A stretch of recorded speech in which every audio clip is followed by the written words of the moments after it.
Alright guys, welcome to RC Mojo. This week we're finishing up the stock Bullhead build by assembling the body with all its ever so bright work. Here we go then, step 35.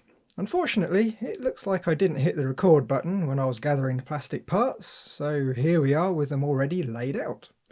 We've got L3 and L4, the light buckets, G1, 3, 4 and 5 for the air boxes, and H1, 2, 3 and 4 for the exhausts. For screws we have 8 3x8 self-tappers and 8 M3x18s with a hex-shaped head. Also there's the 2K1s for the headlight lenses. Now it's worth mentioning I tend to completely dry assemble before using any glue or paint to make sure everything fits and it's all just so. Quite often you'll find small mould lines or little niggles in the plastic that you won't spot right away. They're a lot easier to deal with before you start painting. Right, first thing we're going to do is pop in the headlight lenses. They have a couple of tabs, one big one and one small, that fit into the slots in the buckets. Now they're a really tight fit, but as long as you have the tabs the right way round, they will go in. The airbox and exhaust assemblies are quite similar and quite neat. So there's no visible fixings, the hex-headed screws drop into hex-shaped holes in one half. Then the other half goes on to cover them up, and we screw in 2 self-tappers through what will be the inside face. Well thought out parts, just as you would expect from Tamiya. With both the air boxes and exhaust assembled, we can move on.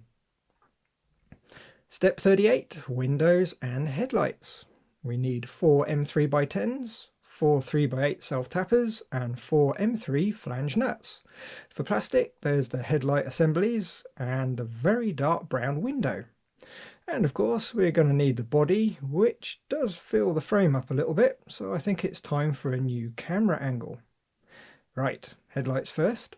They're sided, but you can only really fit them on the correct side, so you can't get them wrong. We just need to offer them up to the body and poke the lens through the square hole, then attach them with the M3 screws and nuts. It's quite a clever design. When we put the grille on in the next step, the screw heads get covered up. For the window, we need to insert it from the bottom right up into the top of the cab. The hole around the sunroof might have some little plastic nubs that you're going to want to trim. Now, I'd clip them fairly close to where they need to be. Then when we're wet sanding the body before paint, we'll smooth them down properly. The window is held in with 4 self-tappers. Just make sure you have the right ones. If they're too long, they're going to pop right through and damage the outside, which isn't good. I think we might have to look into replacing at least the windscreen and the side windows with some clear plastic. With the paint scheme I have in mind, I reckon the brown's just going to be too dark, so that's going to be fun to figure out. While the body's still white, the dark windows do look quite good though. Step 37, more bright work. We need 3 M3x6s, 8 M3 flange nuts, and a Grille G2.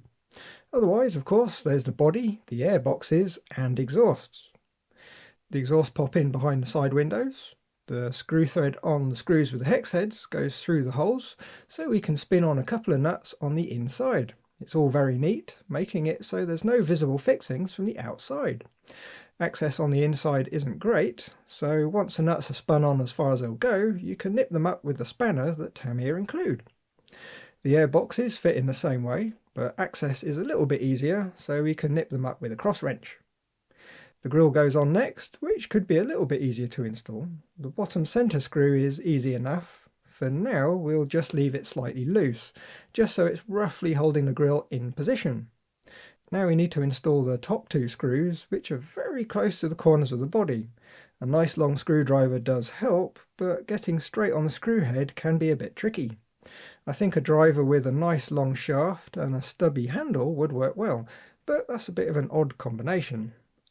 They don't need to be all that tight though, so you don't need to apply much torque. As long as the slack's been taken up, they're going to do the job.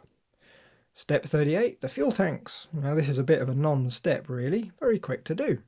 We just need 4 3x8 self-tappers for the screws and 2 N1s and 2 N2s for the plastics.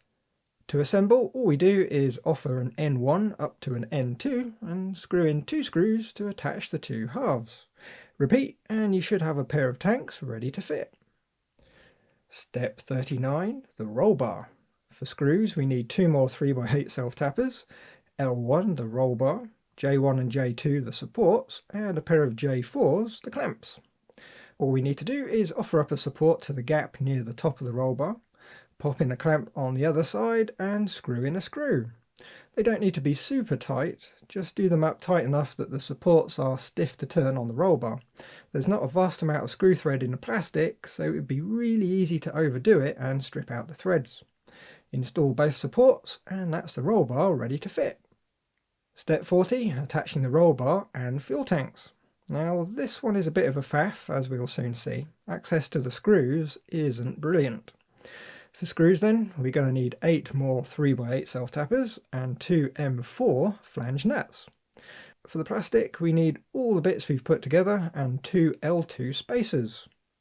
First I fitted the roll bar, which just drops into 2 holes behind the cab, and the supports slot into slots near the back of the body, where we installed 2 of the self-tappers. Next, from the inside, we pop on the plastic spacers over the threads on the roll bar and thread on a nut. Nip them up, and that's the roll bar fitted. The fuel tanks now mount to the sides with 2 more of the self-tappers. Now this is where things get a bit funky. The front screws are just fine, you can get a good angle on them to do them up. The rear screws though, you can't get at them at all with the roll bar supports in place. To make it worse, when the tank's fitted, you can't get a straight angle at the support screws. Not a good design. After some fiddling around, I ended up removing the screws with the supports and swinging them out of the way so we can install the fuel tanks properly. Now with a little bit of gentle persuasion, we can slot the supports back in, and with a small screwdriver we can just about get enough grip on the screws to do them up. Now it will have helped that we already had the screws in once, as they're going to have already cut a thread into the plastic. It's really not very nice. It would have been better if the screws for the supports came in from the top rather than the sides. I'm sure there's a perfectly good reason for it, not that I can think of one. It's a real pain. Also in step 40 we have the flag, which just gets wired to the roll bar, all very simple. But it's not going to go with the theme that I have in mind, so we're going to save that for another track. In step 41 they want us to apply the decals, which would of course be after it's painted, so we're not going to be doing that today. Step 42, and we're going to bend some body clips. From the factory they're flat, which is fine, but when they're on the body there really isn't anything to get hold of. So as Tamiya suggests, we're going to grab the loop with a pair of pliers and bend them up 40-45 degrees or so, which makes them a lot easier to handle. All that's left in the manual then is to pop the body on and install the body clips. Well, there we go then, one stock Tamiya Bullhead, complete with the ever so bouncy suspension and the impressive bump steer for that amazing unpredictable handling. But then performance isn't really what the stock clods and bullheads are all about. They're silly trucks. They're not fast, so you kind of aim them at something and just watch at how awkwardly they get through it. I'll leave you with some footage that I took the day after finishing the build back in December, the day before the current lockdown was announced here in England. It's not the best footage ever, but it's all I've got. I'll upload it as a separate video too, at its full 50 frames per second, so you can see the bounce in all its glory. So that's it from me this week. Next time we're going to make a start on the mods, modernising, but keeping the general stock appearance, which should be fun. As always then, thanks for watching, like if you liked, subscribe if you haven't, and leave a comment if there's something on your mind. Bye guys!